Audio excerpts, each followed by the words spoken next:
Assalamualaikum warahmatullahi wabarakatuh. Saya Fitria Dewi Rahmawati, NIM U2018-4025. Di sini saya akan menjelaskan mengenai tokoh sosiologi yang bernama Karl Marx dan pemikirannya. Karl Marx lahir pada tahun 1818 di Trier, Jerman Barat. Marx mengawali pendidikan tingginya di jurusan hukum Universitas Bonn pada tahun 1835. Sifat Marx yang terkesan tidak serius serta ada beberapa insiden yang melibatkan dirinya membuat ayah Marx memilih untuk memindahkan Marx ke universitas lain dengan iklim akademis yang lebih serius di Berlin. Marx tumbuh menjadi mahasiswa yang tekun. Pada tahun 1841, Marx berhasil mendapatkan gelar doktornya dari Universitas Jena. Meskipun sering dianggap sebagai salah satu bapak sosiologi modern, Marx bukanlah seorang sosiolog.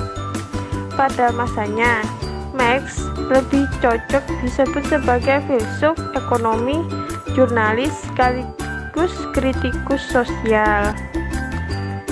Pemikiran Karl Marx tentang teori konflik. Latar belakang pemikirannya adalah adanya eksploitasi besar-besaran yang dilakukan oleh para pengusaha atau pemilik modal terhadap kaum buruh. Para buruh bekerja dengan jam kerja yang ditetapkan oleh para pengusaha dengan seenak hati para pengusaha. Bukan hanya itu, upah yang diberikan juga begitu rendah dan tidak sebanding dengan pekerjaannya. Menurut Marx pula, suatu saat kaum proletar akan memenangkan perjuangan kelas ini yang kemudian akan melahirkan masyarakat tanpa kelas. Marx menggambarkan teori konflik dengan beberapa konsep, yakni konsep tentang kelas sosial, perubahan sosial, kekuasaan dan negara, di mana konsep-konsep tersebut saling berkesinambungan satu sama lain.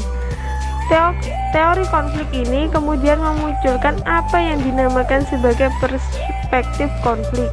Perspektif ini melihat masyarakat sebagai suatu yang selalu berubah-ubah, terutama sebagai akibat dan dinamika pemegang kekuasaan yang terus berusaha menjaga dan meningkatkan posisinya.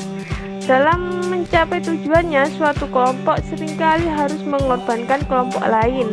Karena itu, konflik selalu muncul dan kelompok yang tergolong kuat setiap saat selalu berusaha meningkatkan posisinya dan memelihara dominasinya.